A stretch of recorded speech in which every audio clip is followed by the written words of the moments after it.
দলীয় স্লোগান, সেই সাথে নেতাকর্মীদের শোডাউন। ময়মনসিংহ নগরী জুড়েই নির্বাচনী আমেজ। প্রার্থীরা ব্যস্ত নানাভাবে ভোটারদের মন জয়। সিটি কর্পোরেশন ও 11টি ইউনিয়ন নিয়ে গঠিত ময়মনসিংহ 4 আসন। এখানে ধানের শীষের সবুজ সংকেত পেয়ে মাঠে নেমেছেন আবু ওয়াহাব আকন্দ। নিজের প্রচারণায় দিচ্ছেন উন্নয়নের নানান আশ্বাস।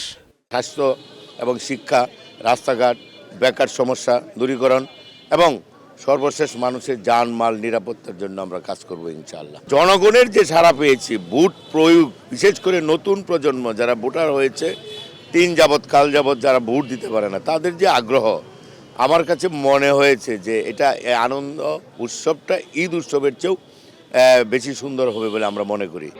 বিএনপির কেন্দ্রীয় এই নেতার বিপক্ষে তরুণ প্রার্থী দিয়েছে জামায়াতে ইসলামী। দাঁড়িপাল্লা প্রতীকে লড়বেন কামরুল আহসান এমরুল। তিনিও চালাচ্ছেন প্রচারণা। ভোটারদের নানা প্রতিশ্রুতি দিচ্ছেন তিনিও। দেশের উন্নয়নের জন্য, আমাদের এই বিশেষ করে মহানগরীর উন্নয়নের জন্য আমরা কাজ করব, রাস্তাঘাট অবকাঠামো উন্নয়নের জন্য, স্কুল কলেজ উন্নয়নের জন্য আমরা কাজ করব, আমরা স্বাস্থ্য খাতের উন্নয়নের জন্য কাজ করব। মানুষ 53-54 বছরের একটা পরিবর্তন চাচ্ছে, আর এই পরিবর্তনটা আমরা আশা করতেছি ইসলামের হাত ধরে জামাত ইসলামের নেতৃত্বে পরিবর্তন আসবে। গণ অভ্যুত্থানের পর ভোট, তাই নানা হিসাব ভোটারদের। চান শান্তিপূর্ণ পরিবেশে সুষ্ঠু নির্বাচন।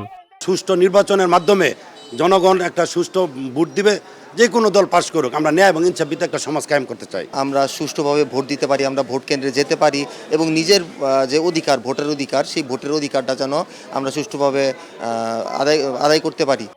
ভোটের প্রস্তুতি শুরু করেছেন নির্বাচনী কর্মকর্তারাও। নির্বাচনটা কিভাবে হবে, আইন বিধির উপর কীভাবে তাদের আলোচনা ইত্যাদি, এগুলো করে আমরা তাদেরকে প্রস্তুতি নেওয়ার জন্য বলতেছি। এই কাজগুলো আমাদের অব্যাহতভাবে চলতেছে। আশা রাখতেছি আগামী জাতীয় সংসদ নির্বাচনের জন্য নির্বাচন কমিশন যেভাবে নির্দেশনা দিবে, আমরা আমাদের উপর অর্পিত দায়িত্ব সততা নিষ্ঠার সহিত পালন করব। ময়মনসিংহ বিভাগে প্রশাসনিক জেলা 4টি, তার সাথে এবার টাঙ্গাইল ও কিশোরগঞ্জ যুক্ত করে 6 জেলার 38টি সংসদীয় আসন নিয়ে গঠিত হয়েছে ময়মনসিংহ নির্বাচনী অঞ্চল। Desk report, star news.